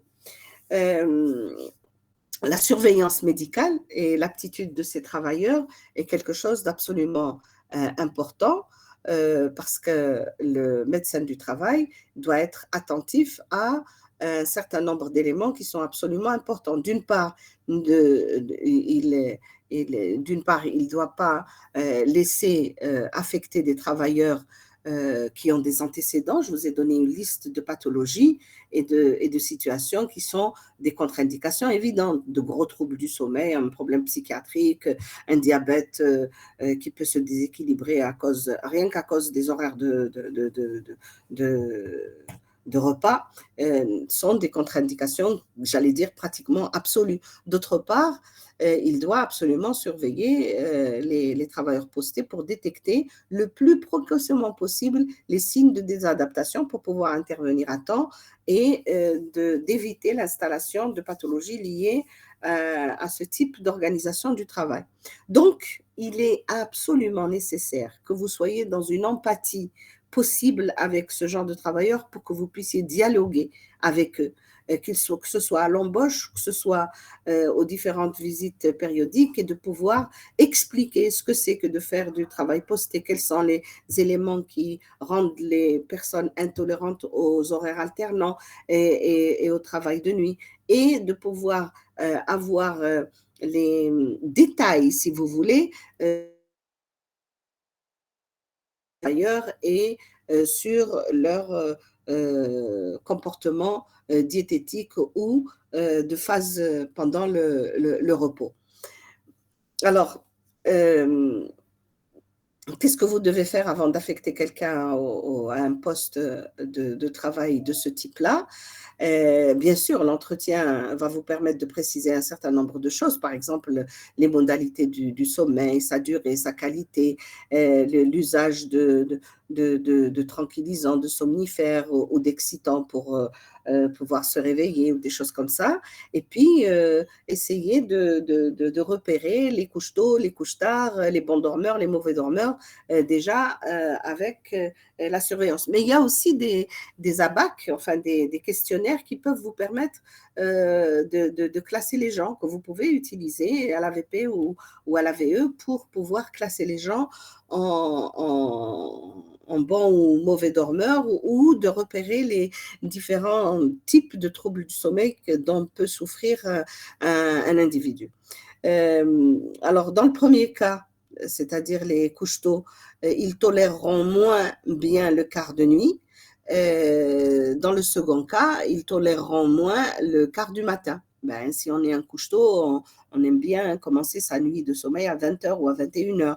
Alors que si on est un couche-tard, ça veut dire qu'on est un lève-tard, et donc du coup, le quart du matin ne nous convient pas forcément. Et donc, la fatigue et la difficulté va se poser de cette manière-là lorsque vous avez repéré ce type de profil.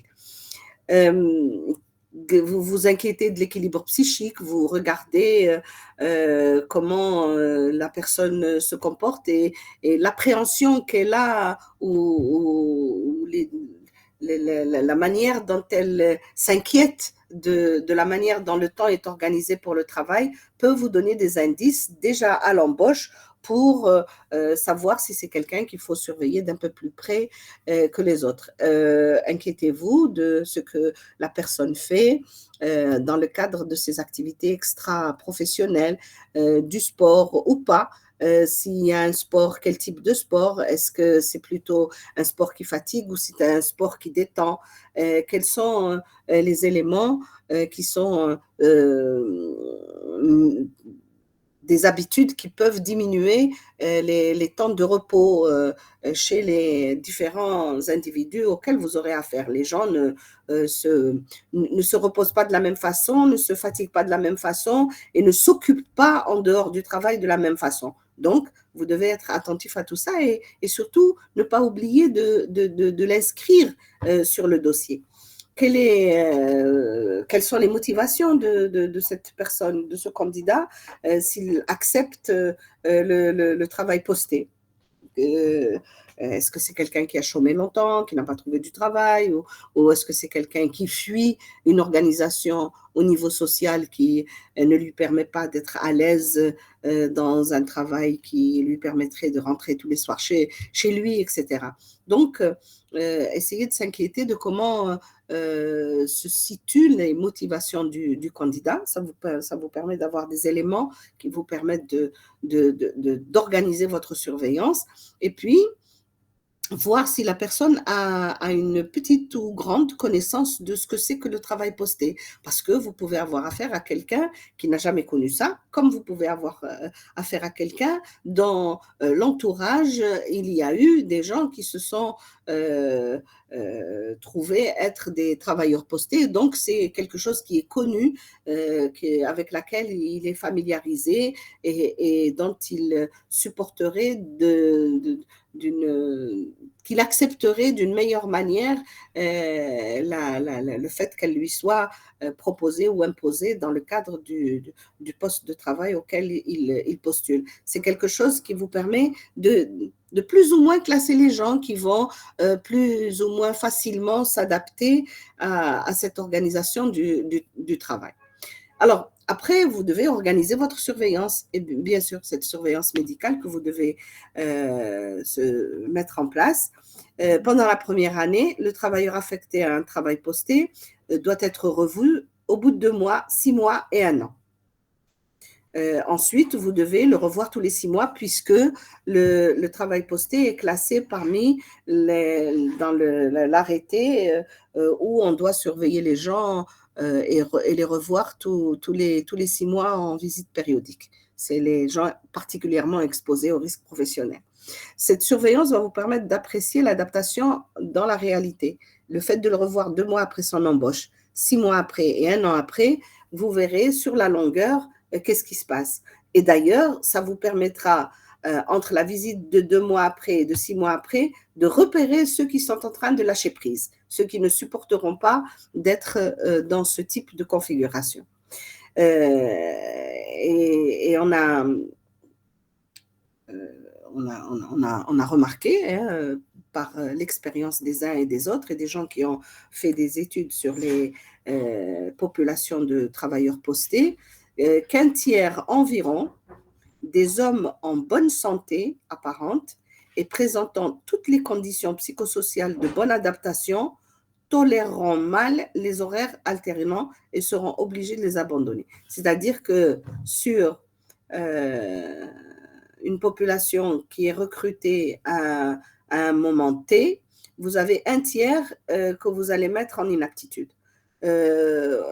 En inaptitude, ou alors ils abandonnent d'eux-mêmes, ou ils démissionnent, ou ils tombent malades, ou des choses comme ça. Voilà. Donc, un tiers seront sortis du lot dans le cadre de ce recrutement de population pour des postes de travail en horaire de ce type.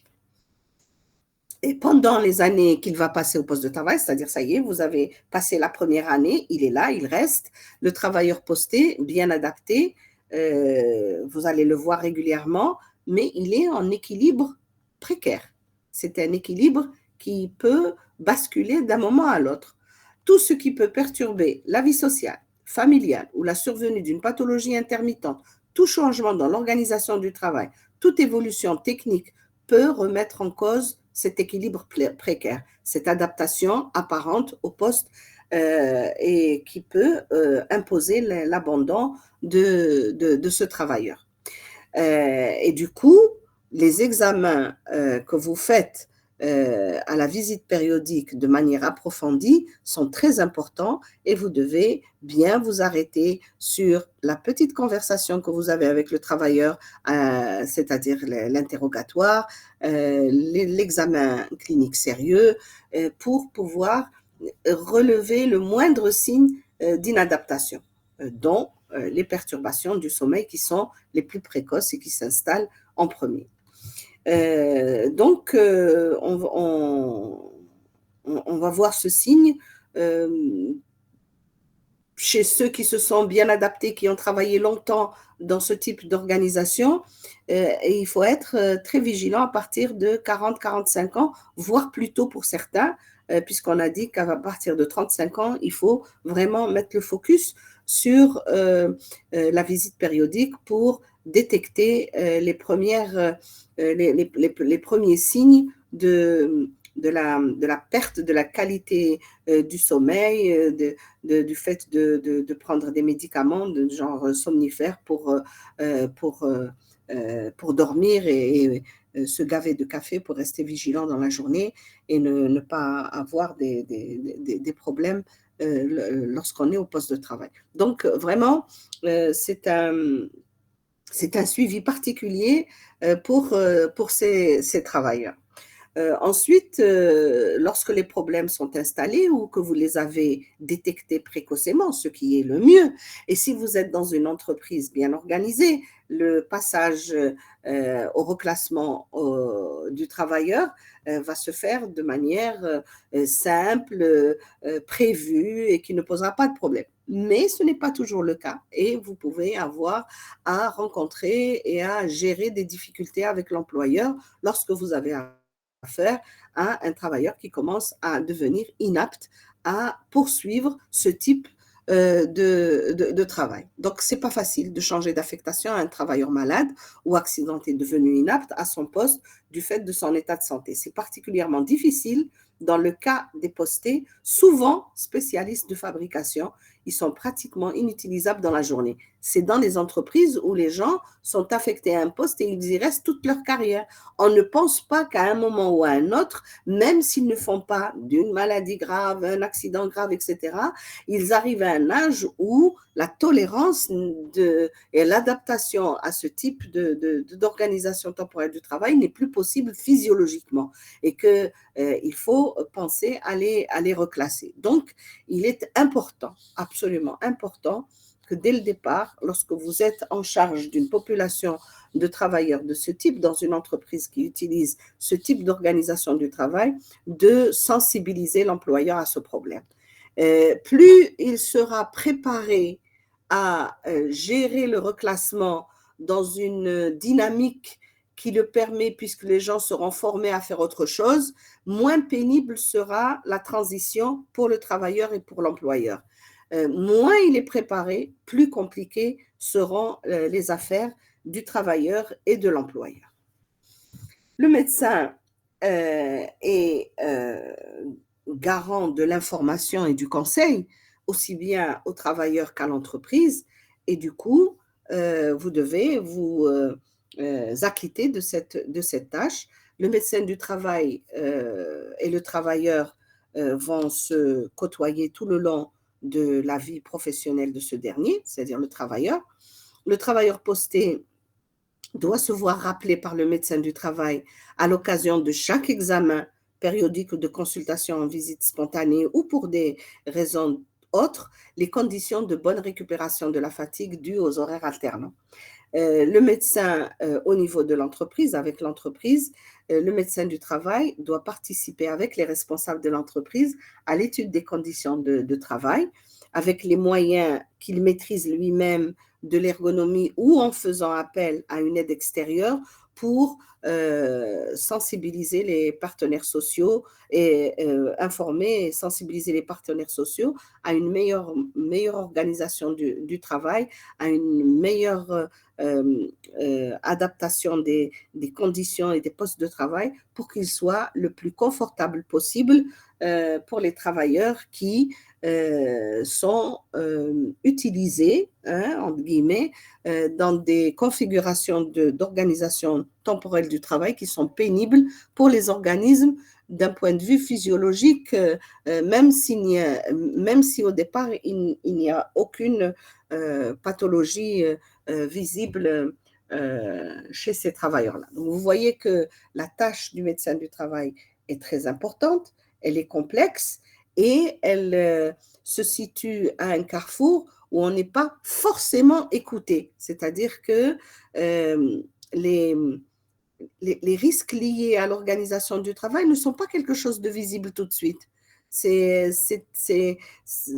n'est pas comme si on vous disait que vous êtes exposé à un CMR ou si vous êtes exposé à de l'arsenic ou si vous êtes, je ne sais pas moi, dans un poste de travail qui vous demande de faire des gestes pénibles ou de faire de la manutention lourde avec déplacement et qu'il n'y a pas de moyens d'aide à la manutention. C'est pas du tout la même configuration dans la relation par rapport au risque encouru. Vous voyez bien que c'est quelque chose qui est invisible, insidieux, qui s'installe petit à petit. Et même chez les intolérants, il faudrait qu'ils essayent pour que vous voyez qu'ils sont intolérants. Et en plus de tout ça, vous n'avez aucun examen complémentaire prédictif qui vous permet à la visite d'empoche ou à la visite périodique de faire cet examen et de vous dire, oh non, là, on est dans de bonnes conditions, on peut continuer. Non, là, on est dans la phase de perturbation et on doit faire une éviction, voire une inaptitude à ce travailleur. Vous voyez bien que les choses sont assez complexes et donc elles doivent relever d'une attention au quotidien avec ce type de travailleurs. C'était la dernière plaque de cette de ce cours, quoi, de cette conférence. Si vous avez des questions, je suis à votre disposition et je vous enverrai avec les documents. Je vous ai déjà envoyé 2 premiers documents. Je vous enverrai le lexique avec les différentes définitions de mots qui sont utilisés dans le cadre de l'organisation du travail posté et ça vous permettra de vous familiariser avec l'alternance, le quart, la faction, les équipes alternantes, fixes, les rotations, etc. Ça, je vous l'enverrai avec les documents. Sinon, je vous écoute si vous avez des précisions à demander ou si vous avez des expériences à partager.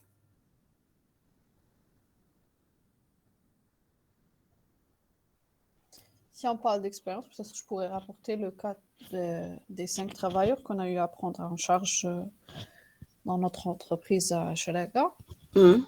C'était une équipe donc, qui était affectée au travail de nuit durant 17 ans pour 3 et 12 ans pour les 2 autres, et qui ont vu leur horaire de travail changer par une affectation le jour. Sans leur demander leur avis. Rien. Du jour au lendemain, ils se sont retrouvés, donc après tant d'années, ils remontent l'activité de jour. Eh ben, entre parenthèses, voilà. Parce qu'ils n'ont pas accepté cette nouvelle affectation. Et oui, ce qu'on dit d'ailleurs pour ce type d'organisation, c'est que si elle est acceptée, elle est tolérée, il ne viendra jamais consulter pour vous dire les horaires ne me conviennent pas.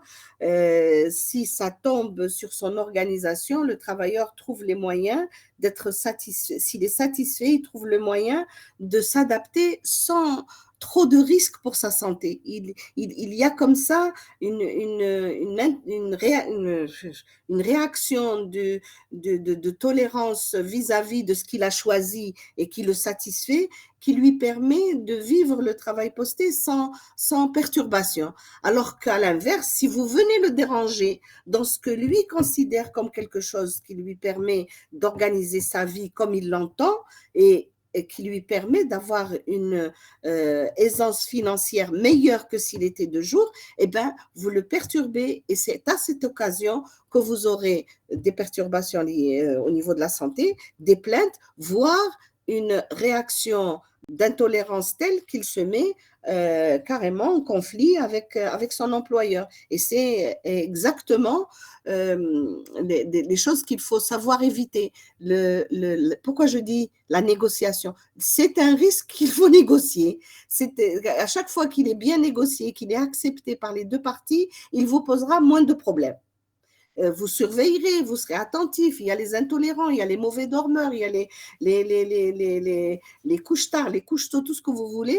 Il y a des choses qui accompagnent la problématique du travail de nuit, mais le fait que l'individu accepte, eh ben, c'est là où je vous dis, nous valons plus que ce que la physiologie dit de nous.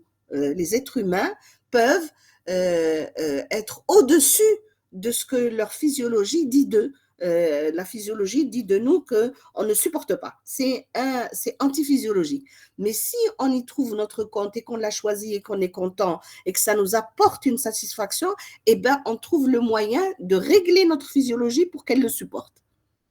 Et l'exemple des travailleurs que vous avez eu à prendre en charge et qui se sont rebellés contre leur employeur, qui les a perturbés dans leur organisation, c'est parce que la décision inopportune, non négociée, il aurait négocié avec eux, ils auraient peut-être accepté, ou une partie d'entre eux aurait accepté, une autre partie aurait préféré rester dans l'organisation, où ils auraient trouvé un terrain d'entente sans aller jusqu'aux tribunaux.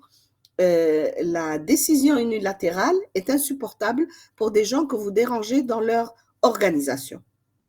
Et c'est vrai. Donc, le travail en horaire de ce type, c'est quelque chose que quand il est négocié et accepté des deux parties, posera moins de problèmes aux médecins du travail. Ça, c'est sûr.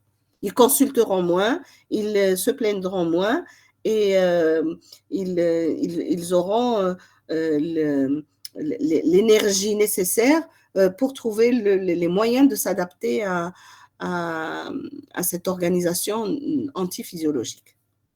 Ah bah ça, je vous le garantis, on les a jamais, presque jamais vus faire consultation, juste pour, je crois, une seule VP. Voilà. Alors que après cette nouvelle affectation, bah, chaque consultation il pointe à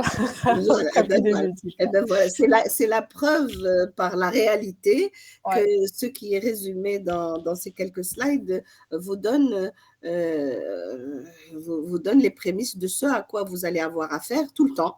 Et si on est vigilant, si on est de bons conseils pour l'entreprise et pour le travailleur, la négociation, c'est toujours la meilleure façon de trouver un terrain d'entente pour organiser le temps de travail. Tout à fait, oui. Ouais. Autre chose? Est-ce que la littérature abonde beaucoup dans ce sens? D'ailleurs, je vous enverrai quelques slides que j'ai faites sur… vous le retrouverez peut-être dans celle que je vous ai déjà envoyée, parce que là, j'ai essayé de faire un seul document en prenant l'essentiel. Mais il y a des PowerPoint beaucoup plus détaillés sur un certain nombre de choses, où par exemple, vous prenez n'importe quel article dans le monde du travail sur n'importe quelle thématique, le temps et l'activité sont deux choses que vous retrouverez. Quel que soit l'angle d'attaque ou le thème que vous voulez traiter, vous ne pouvez pas échapper à l'organisation, le temps et l'activité. Ce sont deux mots qui vont revenir. Vous parlez d'accident, vous devez faire attention à ces deux éléments. Vous parlez de maladies, tout type de pathologie, neurologique, digestive, respiratoire, tout ce que vous voulez, vous verrez que le temps et l'activité, ce sont deux items dont vous ne pouvez pas vous passer et vous ne vous tromperez jamais en les insérant dans votre réflexion par rapport à n'importe quelle thématique que vous voulez aborder, quelle qu'elle soit.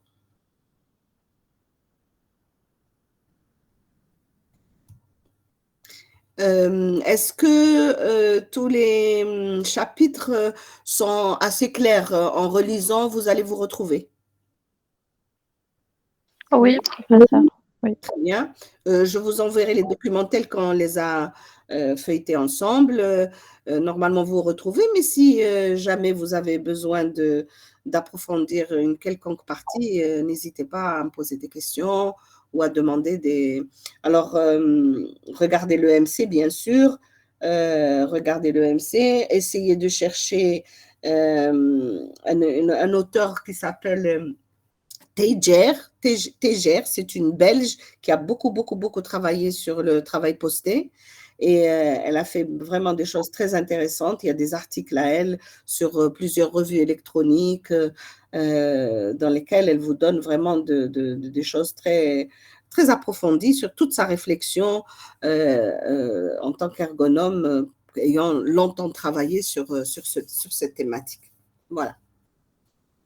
Sur ce, si vous n'avez pas d'autres questions, je vous souhaite moi, c'est le dernier cours avec vous. Je vous souhaite une bonne fin d'année, bon Eid pour demain. Ne vous gavez pas trop de viande. Et merci à vous également. Merci et portez-vous bien. Merci. Merci. Au revoir.